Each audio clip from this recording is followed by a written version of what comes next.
అంబ పలికింది కథ. ఈ కథను రాసిన వారు బూర్లే నాగేశ్వరరావు. శ్రీపురం సుభిక్షమైన గ్రామం. ఊళ్ళో నిత్యము ధనలక్ష్మి ధాన్యలక్ష్మి తాండవిస్తూ ఉండేవి. ఊరి పెద్ద రావు బహదూర్ జమీందారు గారు. ఊళ్ళో అతని మాటకు ఎదురులేదు. ఎవరింట ఏ సమస్య ఏర్పడినా రావుగారి చేతిమీదుగా అది పరిష్కారం కావలసిందే. గ్రామస్తులు నిరక్షరాస్యులు కావటం చేత ఆ గ్రామానికి జరిగిన సదుపాయాలన్నింటికీ జమీందారుగారే బాధ్యులని చెప్పాలి. అలా ఏర్పడిన సదుపాయాల్లో ఒకటి అమ్మవారి గుడి. ఆ దేవాలయం నిర్మాణంలో ప్రతి గ్రామస్తుడి సొమ్ము అంతో ఇంతో పడింది. గ్రామస్తులు ఏటా ఇచ్చిన చందాలతో అమ్మవారికి దాదాపు 1,00,000 రూపాయలు విలువ చేసే నగకట్టు ఏర్పడింది.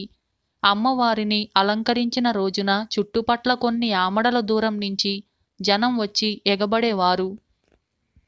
జమీందారు రావుగారి ధర్మమా అంటూ ఆ ప్రాంతాల అంత గొప్ప గుడి లేదు. గుడి లోపల విలువైన నగకట్టు ఉన్న కారణం చేత గుడికి బలమైన తాళం ఉండేది. దాని తాళపు చెవి గుడి తెరిచి ఉన్నప్పుడు పూజారి వద్ద, మిగతా వేళలా జమీందారు గారి వద్ద ఉండేది. దేవాలయంతో రావుగారి కీర్తి మిన్నుముట్టింది.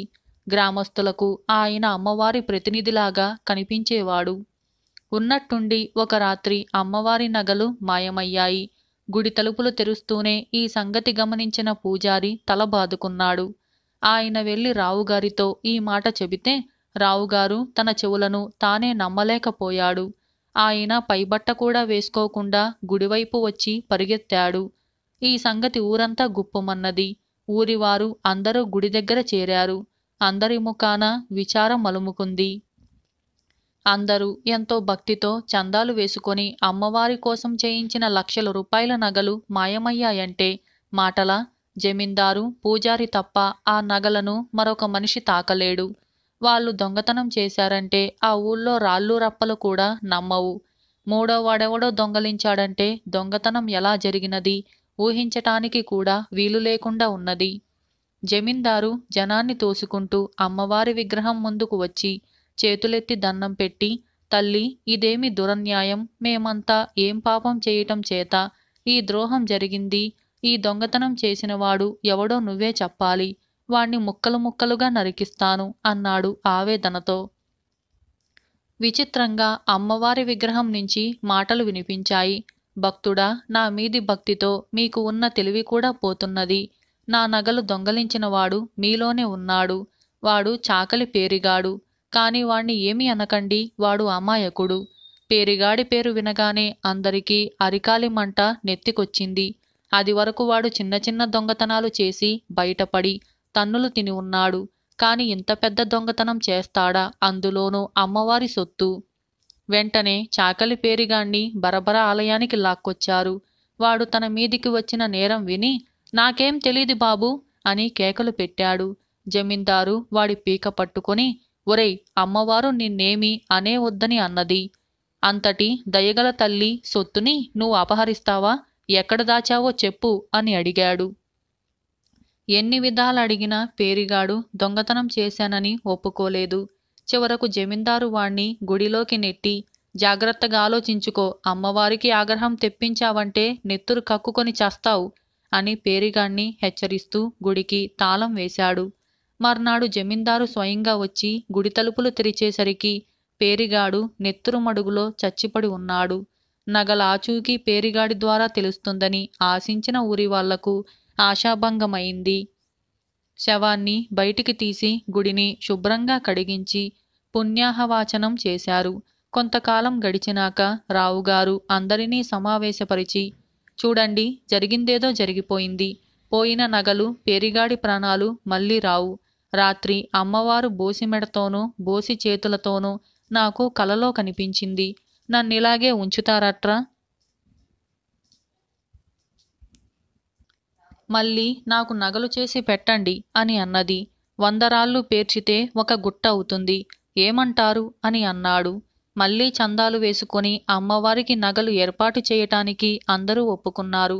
త్వరలోనే అమ్మవారికి నగలు ఏర్పడ్డాయి. కాని ఏడాది తిరగకుండానే అమ్మవారి నగలు మళ్ళీ మాయమయ్యాయి. ఊరు అట్టుడికి పోయింది. గ్రామానికి ఏదో చేటు దాపరించిందని, మళ్ళీ ఎవరికో మూడిందని అనుకుంటూ గ్రామస్తులు దేవాలయం వద్దకు చేరారు. రావుగారు దేవతకు చేతులెత్తి నమస్కరించి, తల్లి, నీ నగలు మళ్ళీ కాపాడలేకపోయాం. ఎందుకు మమ్మల్ని ఇలా శిక్షిస్తున్నావు? ఈసారి ఇలాంటి సాహసానికి ఒడిగట్టిన దుర్మార్గుడెవడు, దయచేసి చెప్పు అని వేడుకున్నాడు. అమ్మవారు పలకలేదు. జమీందారు ఆత్మహత్యకు తలపడి బొడ్డులో నుంచి చురకత్తి తీసి తనను తాను పొడుచుకోబోయాడు. అందరూ హాహాకారాలు చేశారు. అంతలో విగ్రహం నుంచి మాటలు వినపడ్డాయి. నువ్వు చావకు, ఈ ఊరి నుంచి నేనే పోవాలనుకుంటున్నాను. మీలో దుర్మార్గులున్నారు. ఈసారి నగలు కాజేసిన వాడు చాకలి బుచ్చిగాడు. బుచ్చిగాడి పేరు వింటూనే కొందరు వాడికోసం పరిగెత్తారు. రావుగారు మిగిలిన వాళ్లతో, బుచ్చిగాణ్ణి ఎవరూ ఏమీ అనవద్దు. ఈసారి వాడు నగల జాడా చెప్పకుండా చావకూడదు. మళ్ళీ 1,00,000 రూపాయల నగలు మనం తేగలమా అని అన్నాడు. కాని ఆయన అనుకున్నట్టు జరగలేదు. బుచ్చిగాడి కోసం వెళ్లిన వాళ్ళు తిరిగి వచ్చి బుచ్చిగాడు క్రితం రాత్రే బలన్మరణం పొందినట్టుగా చెప్పారు. ఈ మాట వింటూనే రావుగారు కుప్పకూలిపోయాడు. ఆయనకు స్పృహ తప్పి ఎన్ని శైత్యోపచారాలు చేసినా తెలివి రాలేదు. చివరకు గ్రామస్తులు మళ్లీ చందాలు వేసుకొని అమ్మవారికి నగలు చేయిస్తామని మొక్కుకున్నాకనే ఆయన కళ్ళు తెరిచాడు. వాళ్ళు ఇలా మొక్కుకున్నామని చెప్పగానే రావుగారు వాళ్లను మందలిస్తూ, మీకేమైనా మతిపోయిందా? నా ఒక్కడి ప్రాణం కోసం మీ ఇళ్లన్నీ గుల్ల చేసుకుంటారా అని అన్నాడు. అదేం మాటండి, మీరు చల్లగా ఉంటేనే కదా మాకు ఇల్లు వాకిల్లును అని అన్నారు గ్రామస్తులు. అమ్మవారికి 3వసారి నగలు ఏర్పడ్డాయి. కాని ఈసారి కూడా నగలు పోవు అన్న నమ్మకం ఎవరికీ లేదు. పూజారి కూతురు వాణి చాలా చురుకైన పిల్ల. ఆమె మోసం జరుగుతున్నదని అమ్మవారు పలకటం అసంభవమని గ్రహించింది. బంగారం మాయమైన తరువాత దొంగగా చెప్పబడిన వాళ్ళు చావటం కూడా ఆమెకు అనుమానాస్పదంగానే తోచింది. ఎవరో దేవతను అడ్డుపెట్టుకొని నాటకమాడుతున్నారు. వాణి ఈ మాట అంటే పూజారి ఒప్పుకోలేదు. అతనికి అమ్మవారిలో అపారమైన విశ్వాసం. ఈ సమయంలో చిన్నడు తన కుక్కతో ఆ ఊరు వచ్చాడు. ఊళ్ళో వాణ్ణి గురించి అదివరకే విని ఉన్న వాళ్ళు వాడికి స్వాగతం చెప్పారు. చిన్నడు తిన్నగా వచ్చి గుడిలోనే మకాం పెట్టాడు. వాణ్ణి గురించి వాణి కూడా విని ఉంది. అందుచేత ఆమె గుడికి వచ్చి వాణ్ణి పలకరించి వాడికి జరిగిందంతా చెప్పి ఆమె, నువ్వు ఈసారి నగలు పోకుండా చూడాలి. అంతేకాదు అసలు దొంగను బయట పెట్టాలి. లేకపోతే మళ్ళీ నగలు పోవటమే కాక మరొక అమాయకుడి ప్రాణాలు కూడా పోతాయి అని అన్నది. చిన్నడు కాసేపు ఆలోచించి, గుడి తాళాలు ఎవరి దగ్గర ఉంటాయి అని అడిగాడు. మా నాన్న రోజూ సాయంకాలం అమ్మవారికి దీపారాధన చేసి తాళం వేసి తాళపు చెవులను జమీందారుకిస్తాడు అన్నది వాణి. ఇంకేం, ఈరోజు దీపారాధన నువ్వు చెయ్యి. తాళాలు తెచ్చి నగలన్నీ జాగ్రత్తగా దాచేయి. మీ నాన్నకు అనుమానం కలగకుండా ఈ పని చేశావంటే మిగిలింది నేను చూస్తాను అంటూ చిన్నడు తన పథకం అంతా వాణికి వివరించాడు. వాణి ఆ రోజు దీపారాధన చేస్తానంటూ తాళపు చెవులతో గుడికి వెళ్ళి పరిగెత్తి రొప్పుతూ తండ్రి వద్దకు తిరిగి వచ్చి, నాన్న, అమ్మగారి నగలు మళ్ళీ మాయమయ్యాయి, చూద్దూగాని రా అని అన్నది. పూజారి ఆదరాబదరా గుడికి వెళ్ళి అమ్మవారి నగలు మాయమైన సంగతి కల్లారా చూసి రావుగారి వద్దకు వెళ్ళి ఆ వార్త చెప్పాడు. రావుగారి కళ్ళు చింతనిప్పుల్లా అయ్యాయి. ఆయన గుడికి వచ్చి చూశాడు. నగలు లేని మాట నిజమే. పట్టపగలే నగలు మాయమయ్యాయంటే నీకు తెలియకుండా ఎలా జరిగింది అంటూ ఆయన పూజారిని చురచురా చూశాడు. పూజారికి నాలుక పిడచగట్టుకుపోయింది. రావుగారు అటూ ఇటూ పచార్లు చేస్తూ ఆలోచించసాగాడు. క్షణాల మీద వార్త ఊరంతా పొక్కింది. మళ్ళీ ఎవరికో చావు మూడింది. దొంగతనం చేసినవాడు చస్తున్నా ఇంకా దొంగతనం జరుగుతూనే ఉన్నది. ఎంత ధైర్యం! అమ్మవారితో చెలగాటమా? ఆ రాత్రి గడవనిచ్చి మర్నాడు తెల్లవారగానే జనం గుడి దగ్గర చేరారు. రావుగారు దొంగ ఎవరని అమ్మవారిని అడిగాడు. అమ్మవారు మళ్ళీ పలికింది, ఇక మీద నేను పలికేది లేదు. మీలో పరమ దుర్మార్గులున్నారు. ఇంక నాకు నగలు చేయించబోమని మాట ఇస్తే దొంగ పేరు చెబుతాను అని అన్నది. అందరూ అమ్మవారి మాటకు సరేనన్నారు. ఈసారి నా నగలు పట్టపగలే దొంగలించినవాడు కుమ్మరి నాగులు అన్నది అమ్మవారు. వెంటనే కొందరు వెళ్ళి కుమ్మరి నాగుల్ని బరబరా ఈడ్చుకొచ్చారు. అక్కడే ఉన్న చిన్నడు జనంలో, ఉండండి ఉండండి, ఎందుకో ఈసారి అమ్మవారు అబద్ధమాడింది. అసలు సంగతి నేను తేల్చుతాను అంటూ విగ్రహం కేసి తిరిగి చూడు తల్లి, జాగ్రత్తగా ఆలోచించుకొని మరీ చెప్పు. నగలు తీసినవాడు నిజంగా నాగులేనంటావా అని అన్నాడు. విగ్రహం నుంచి కోపంగా మాటలు వినిపించాయి. ఎవడు వాడు? నన్నే శంకిస్తున్నాడు. ముందు వాణ్ణి శిక్షించండి. మరుక్షణం జనం చిన్నడి మీదికి ఉరికారు. వాళ్ళని ఆగమని. అమ్మవారు చెప్పింది పచ్చి అబద్ధం. నగలు నా వద్ద ఉన్నాయి. వాటిని తీసింది నేను అంటూ తన వద్ద ఉన్న మూట విప్పి అక్కడ పెట్టింది. అందరూ నిర్ఘాంతపోయారు. అమ్మవారు ఎందుకిలా అబద్ధం చెప్పింది? వాళ్ళు ఒకరి మొహాలు ఒకరు చూసుకోవటం గమనించి చిన్నడు, ఇలా అబద్ధాలు చెప్పే దేవతలను నేను ఎరుగుదును. ఈ అమ్మవారిని మీకు ప్రత్యక్షంగా కూడా చూపగలను అంటూ కుక్కను విగ్రహం వైపు ఉసిగొల్పాడు. కుక్క వెళ్ళి విగ్రహం వెనక ఉన్న మనిషిని యువతలకి లాక్కొచ్చింది. ఆ మనిషి రావుగారి పాలేరు పెళ్ళాం. నిజం చెప్పకపోతే చంపేస్తామని బెదిరించిన మీదట అది నగలు ప్రతిసారి కాజేస్తున్నది జమీందారేనని, తనను విగ్రహం చాటున ఉంచి అతను చెప్పమన్న విధంగా చెప్పిస్తున్నాడని బయట పెట్టింది. ఈ లోపల రావుగారు అక్కడి నుంచి జారుకున్నాడు. చిన్నడు జనాన్ని తీసుకొని రావుగారింటికి వెళ్ళేటప్పటికీ ఆయన తాను కాజేసిన అమ్మవారి నగలతో పరారీ అయ్యే ప్రయత్నంలో ఉన్నాడు. కుక్క సహాయంతో చిన్నడు నగలను రావుగారి నుంచి లాక్కొని ఆయన్ను ఊరు విడిచి పోనిచ్చాడు. తరువాత ఊరి వాళ్ళ ఆదరాభిమానాలు అందుకొని చిన్నడు కూడా తన కుక్కతో మరో గ్రామానికి బయలుదేరాడు. ఇలా అంబ పలికింది అనే ఈ కథ సమాప్తమైంది. మరొక కథ పందెం. ఒక రాజుకు పందాలు వేసే వ్యసనం ఉండేది. రోజూ కొలువులోకి వస్తూనే సభలో తనతో పందెం కాచేవాడుంటే లేచి నిలబడమనేవాడు. ఒకనాడు ఆయన సభలోకి అడుగుపెట్టి అలా అనేసరికి ఒక యువకుడు, మహారాజా, నేను పందెం పెడతాను. మీరు ఓడినా నేను ఓడినా 100 బంగారు నాణేలు ఇచ్చుకోవాలి అని అన్నాడు. రాజు సరేనని పందెం చెప్పమన్నాడు. మీ కుడి చేతి చిటికెన వేలి ఉంగరం కింద పెద్ద పుట్టుమచ్చ ఉన్నది. కావాలంటే తీసి చూడండి అన్నాడు యువకుడు. రాజు తీసి చూశాడు. పుట్టుమచ్చ లేదు. యువకుడు రాజుకు 100 బంగారు నాణేలు ఇచ్చి వెళ్ళిపోతుండగా సభలో హాహాకారాలు చెలరేగాయి. ఏమిటని రాజు విచారిస్తే సభలో వాళ్ళు ఆ యువకుడితో ఉమ్మడిగా 10,000 బంగారు నాణేలు పందెం కాశారట. రాజుగారి కుడి చిటికెన వేలి ఉంగరం తీయిస్తానని అతను అన్నాడట. పందెం గెలుచుకున్నాడు. ఇలా పందెం అనే ఈ కథ సమాప్తమైంది. ఈ కథను రాసిన వారు ఎం బాషా మొహుద్దీన్. మరొక కథ పాపిష్టి డబ్బు. ఈ కథను రాసిన వారు మాచిరాజు కామేశ్వరరావు. చెంగయ్య సంపాదన అతనికి బొటాబొటీగా సరిపోయేది.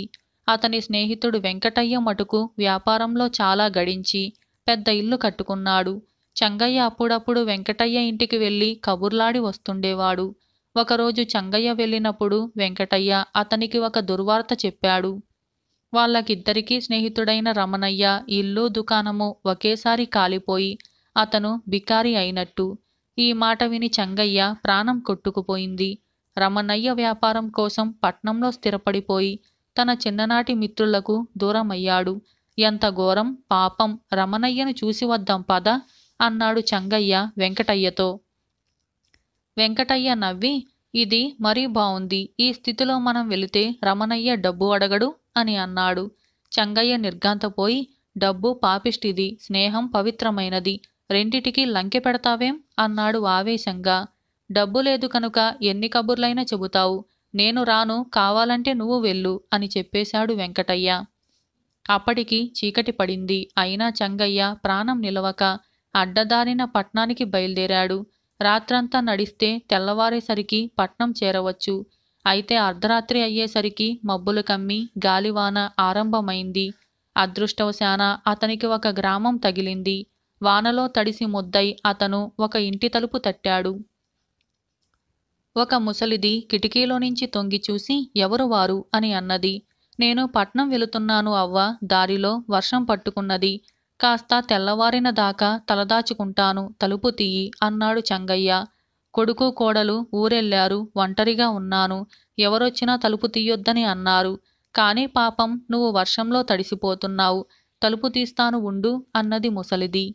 ఆమె తలుపు తీయకుండా లోపలికి వెళ్ళిపోవటం చూసి చెంగయ్య పెరటివైపు వెళ్ళి కిటికీలో నుంచి ముసలిది చేస్తున్న పని చూశాడు. ఆమె పెట్టెలో నుంచి బోలెడు డబ్బు తీసి ఒక సంచిలో వేసి పైన చింతపండు వేసి సంచిని మేకుకు తగిలించింది. పెట్టె మూసింది. ఆమె వచ్చి తలుపు తెరిచే లోపల చెంగయ్య ముందు వాకిలి వద్దకు వచ్చి నిలబడ్డాడు. ఆమె తలుపు తెరిచి చెంగయ్యకు కట్టుకోను పొడిబట్టలిచ్చి వీధి గదిలో అతను పడుకునేటందుకు నులక మంచం కూడా వాల్చింది.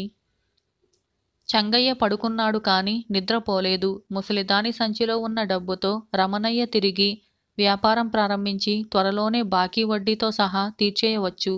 ముసలిది గురకపెట్టి నిద్రపోతుంది. బయట వాన నిలిచిపోయింది. చెంగయ్య లేచి లోపలికి వచ్చి డబ్బు సంచి భుజాన తగిలించుకొని తిరుగు ప్రయాణమయ్యాడు. అతను చాలా తెల్లవారి రమణయ్య ఇల్లు చేరాడు. ఆ ఇల్లు తాలూకు బూడిద కుప్పలే అతనికి కనపడ్డాయి. చెంగయ్య కంటతడి పెట్టి రమణయ్యను ఓదార్చటానికి ప్రయత్నించాడు. చెంగయ్య సంచిలో డబ్బు రమణయ్య ముందు పోసి దీనితో వ్యాపారం చేసి మళ్ళీ పైకిరా అని అన్నాడు. ఈ డబ్బు నీది కాదు, పరామర్శించటానికి రాని వెంకటయ్య పంపాడనుకోను. నిజం చెప్పు, ఇది నీకు ఎక్కడిది అని రమణయ్య అడిగాడు. చెంగయ్య జరిగిందంతా దాచకుండా రమణయ్యకు చెప్పి 6 నెలల్లో ముసలిదానికి రెట్టింపు డబ్బు తిరిగి ఇవ్వవచ్చు, సందేహించకు అని అన్నాడు. రమణయ్య కంటతడి పెట్టుకుంటూ నా మీద నీకున్న అభిమానానికి చాలా సంతోషమే, కాని చెంగయ్య ఈ డబ్బు నాకు వద్దు. నేను ఇన్నాళ్ళు చాలా అన్యాయాలు చేసి డబ్బు గడించాను. నా వ్యాపారమంతా దగా వ్యాపారమే, అందుకే తుడిచిపెట్టుకుపోయింది. నేనిప్పుడు మరో శెట్టి దగ్గర ఉద్యోగానికి కుదిరాను. నా సంపాదనతో మా సంసారం వెళ్ళిపోతుంది. ఇది పాపిష్టి డబ్బు, కాకపోతే నీ వంటి సజ్జనుణ్ణి దొంగతనానికి ప్రేరేపించదు. ఈ డబ్బు ముసలిదానికి తిరిగి ఇచ్చేయి అని అన్నాడు. చెంగయ్య తన స్నేహితుడి స్థితి మరి అధ్వానంగా లేదని తృప్తిపడి ఆ రోజు మధ్యాహ్నం డబ్బు సంచితో తిరుగు ప్రయాణమయ్యాడు. అతను ముసలిదాని ఇంటికి చేరేసరికి ఇంటి దగ్గర చాలామంది జనం పోగై ఉన్నారు. ముసలిది అరుగుమీద కూర్చొని ఏడుస్తుంది. దాని కోడలు అన్ని అబద్ధాలు, డబ్బు దాచేసుకొని ఎవడో ఎత్తుకుపోయాడంటుంది. దొంగకు చింతపండు సంచిలో డబ్బు ఉంటుందని ఎలా తెలుస్తుంది? ఇక ఈవిడ ఇంట్లో క్షణం ఉండటానికి వీల్లేదు అని ఆవేశంగా అరుస్తుంది. ముసలిదాని కొడుకు నిస్సహాయుడై నిలబడి ఉన్నాడు. ముసలిదాని దుస్థితి చూసి చెంగయ్య డబ్బు సంచి ఇచ్చి జరిగింది చెప్పకనే వాళ్ళు ముసలిదాన్ని లోపలికి రానిచ్చారు. చెంగయ్య ఇంటికి తిరిగిపోతూ డబ్బు పాపిష్టిదే అని అనుకున్నాడు. ఇలా పాపిష్టి డబ్బు అనే ఈ కథ సమాప్తమైంది. ఇటువంటి మరిన్ని కథల కోసం ఇప్పుడే మన ఛానల్ని సబ్స్క్రైబ్ చేయండి. మీకు ఈ కథ నచ్చిందా? అయితే ఇప్పుడే తప్పకుండా లైక్ చేయండి. ఇటువంటి మరిన్ని కథల కోసం like, share, subscribe and comment. Thank you for watching. Raju Rajarshi. ఈ కథను రాసిన వారు వసుంధర. ఇక కథలోకి వెళ్దాం. కర్పూర దేశాన్ని పరిపాలించే వసంతుడు నిజాయితీపరుడు. ఆయన తనను ప్రజాసేవకుడిగా మాత్రమే భావించుకునేవాడు. అందువల్ల రాజులకు ఉండే వైభవాలని ఏమీ ఆయన అనుభవించేవాడు కాదు. కర్పూర దేశపు రాజహంతాపుర భవనం చాలా పెద్దది. దానిలో 50 గదులు, ఒక నాట్యశాల, 5 స్నానమందిరాలు ఉండేవి. 100 మంది సేవకులు, 50 మంది పరిచారికలు ఆ భవనాన్ని శుభ్రంగా ఉంచేవారు. 20 మంది కాకలు తీరిన సైనికులు రాత్రింబవళ్ళు ఆ భవనానికి కాపలా ఉండేవారు. వసంతుడు రాజు కాగానే రాజాంతపురం కళాకేంద్రంగా మార్చబడింది. అక్కడ కళాకారులకు శిక్షణ ఇవ్వబడేది. దేశంలోనే కాక విదేశాల్లో ప్రసిద్ధికెక్కిన కళాకారులు కూడా అక్కడికి వచ్చి ఆ భవనంలో కొంతకాలం ఉండి యువ కళాకారులకు సంగీతం, నాట్యం, చిత్రలేఖనం, కవిత్వం లాంటి కళల్లో శిక్షణనిచ్చి వెళుతూ ఉండేవారు. వసంతుడు కోటలోపల ఉన్న ఇంట్లో ఉంటూ ఉండేవాడు. ఇంట్లో విలువైన వస్తువులేమీ ఉండేవి కావు. నెల నెల ఇంటికి అవసరమైన వస్తువులు కొనుక్కుంటూ ఏడాది గడిచేసరికి ఆయన కొన్ని సదుపాయాలు చేసుకోగలిగాడు. ఇదిలా ఉండగా వికల్పదేశపు రాజకుమారి వినీలకు స్వయంవరం జరిగింది. వసంతుడు అక్కడికి వెళ్ళాడు. ఆయన అందచందాలకు పరవశించి వినీల వరమాలతో ఆయన కంఠాన్ని అలంకరించింది. వసంతుడు అప్పుడు ఆమె చెయ్యిని పట్టుకొని, వికల్ప ప్రభువులకు నా విన్నపమేమిటంటే ఈమె ఈ క్షణం నుంచి నా భార్య. కాబట్టి ఆర్భాటాలేమీ లేకుండా కట్టుబట్టలతో నాతో పంపండి. కానుకలు స్వీకరించటం నాకు నచ్చదు అని ఆమె తండ్రికి వినయంగా చెప్పాడు. ఇది విని కలవరపడిన వినీల తండ్రి, బిడ్డలకు కానుకలివ్వటం మా సాంప్రదాయం, నువ్వు కాదనకూడదు అని అన్నాడు. ప్రజాధనాన్ని కానుకగా స్వీకరించటం నా సాంప్రదాయం కాదు. మీ వద్ద మీరు కష్టపడి సంపాదించిన ధనం ఉంటే వినీలకు కానుకగా ఇచ్చుకోవచ్చు అన్నాడు వసంతుడు. అయితే నీకు నీ తండ్రి నుంచి సంక్రమించినదంతా ఆయన కష్టపడి సంపాదించినదేనా అని ప్రశ్నించాడు వినీల తండ్రి. అవును వికల్ప ప్రభు, కర్పూర దేశం ఆయన శక్తి సామర్థ్యాల వల్లనే శక్తివంతమై నిలబడింది. ఈ రాజ్యాన్ని నాకు అప్పగించారు ఆయన. దానిని సంరక్షించటం కోసం చిన్నతనం నుంచి నేను శిక్షణ పొందాను. రాజునయ్యాక నేను రాజ్యభారాన్నే తప్ప రాజధనాన్ని స్వీకరించలేదు. రాజవైభవాలను అంగీకరించలేదు. ప్రజాసేవకుడుగాను నెలకింతని జీతం తీసుకుంటున్నాను. నా జీవితానికి తగిన ఇంట్లో ఉంటూ నా శక్తి కొద్దీ నెల నెల అవసరమైన వస్తువులని సమకూర్చుకుంటున్నాను అన్నాడు వసంతుడు. ఇది విని అక్కడికి వచ్చిన రాజులందరూ పరిహాసంగా నవ్వి, ఈ రోజు నుంచి వినీల కర్పూరదేశ మహారాణి కాదు, కర్పూరదేశ మహాసేవిక అని అన్నారు. వినీల తండ్రి కోపంగా, వినీలని ఎంతో గారాబంగా పెంచాను. వైభవాలకు అలవాటు పడ్డ నా కుమార్తె నీ వద్ద సుఖపడదు. ముందుగా నీ సంగతి తెలియకపోవటంతో వినీల పొరపాటు చేసింది. నువ్వు విరాగివి, రాజర్షివి. వివాహ ప్రయత్నం చేసి నువ్వు నా కుమార్తె జీవితాన్ని దుఃఖమయం చేశావు. ఇది నీకు తగునా అని అన్నాడు.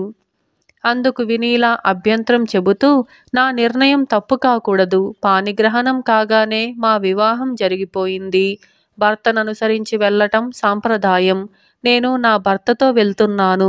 ఆయన్ను నాకు అనుగుణంగా మార్చుకోగలను, లేదా నేనే ఆయన అడుగుజాడల్లో నడుస్తాను. మేము అన్యోన్యంగా ఉండగలమని మీకు మాట ఇస్తున్నాను. కలవరపడకండి అన్నది తండ్రితో.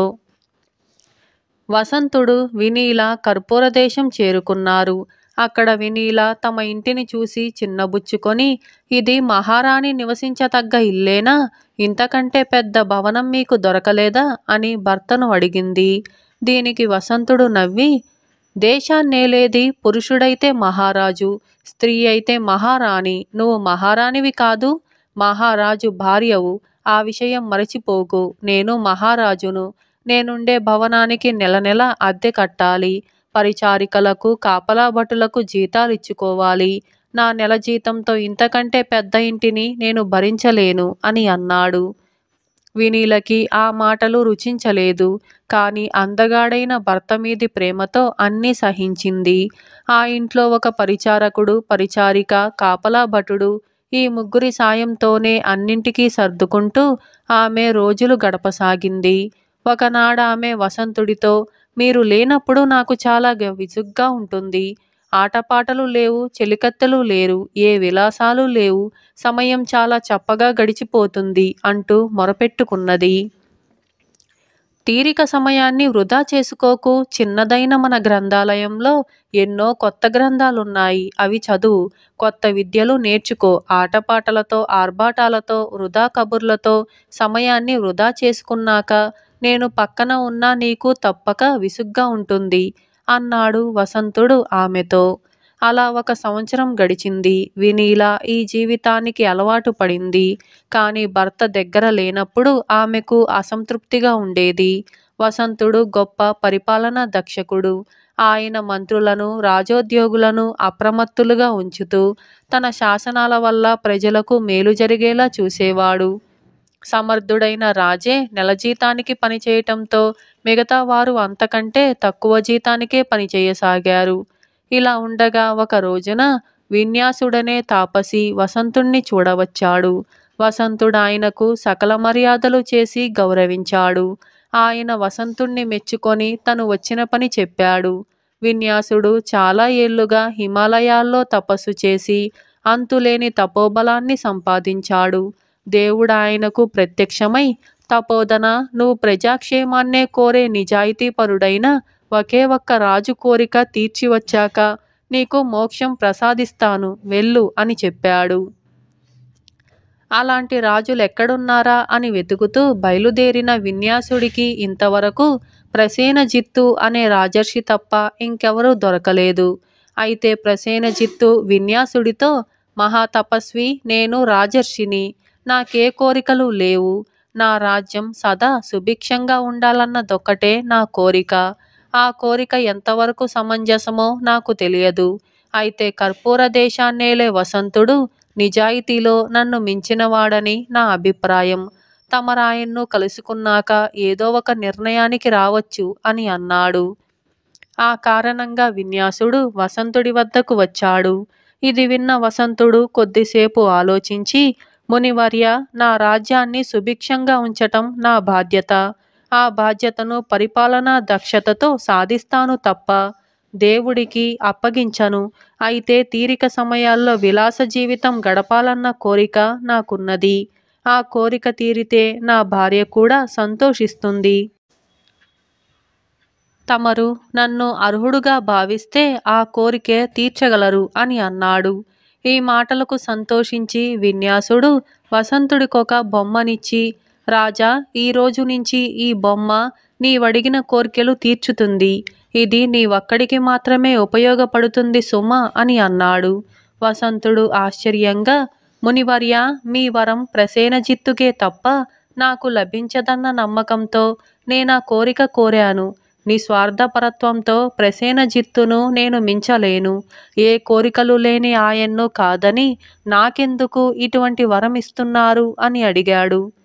ఇందుకు విన్యాసుడు చిరునవ్వు నవ్వి, ప్రసేనజిత్తు రాజర్షి, ఆయనకు ఏ కోరికలు లేవు. కోరికలు లేనివాడు విలాసాలకు దూరంగా ఉండటం విశేషం కాదు కదా. ఇక నువ్వో నిజాయితీ గల సమర్థుడైన రాజువు మాత్రమే. నీవు విలాస జీవితంపై కాంక్ష ఉన్నప్పటికీ రాజధనం జోలికి వెళ్ళకపోవటం వల్ల ఆయన కంటే అధికుడివయ్యావు. ఎందువల్లనంటే విలాస జీవితంపై కాంక్ష ఉండి, రాజుగా కావాలనుకుంటే ప్రజాధనాన్ని వెచ్చించగల హక్కు ఉండి కూడా నువ్వు ఎంతో నిగ్రహం చూపావు. నీ నిజాయితీ మెచ్చుకోతగ్గది. అందుకే ఈ వరం గ్రహించేందుకు నువ్వు అర్హుడివయ్యావు అని అన్నాడు. ఆ తరువాత వసంతుడు విన్యాసుడిచ్చిన బొమ్మ సాయంతో వైభవ విలాసాలని అనుభవిస్తూ మిగతా సమయంలో ప్రజాక్షేమం కోరే పరిపాలనా దక్షుడైన ప్రభువుగా పేరు పొందాడు. ఇలా రాజు, రాజర్షి అనే ఈ కథ సమాప్తమైంది.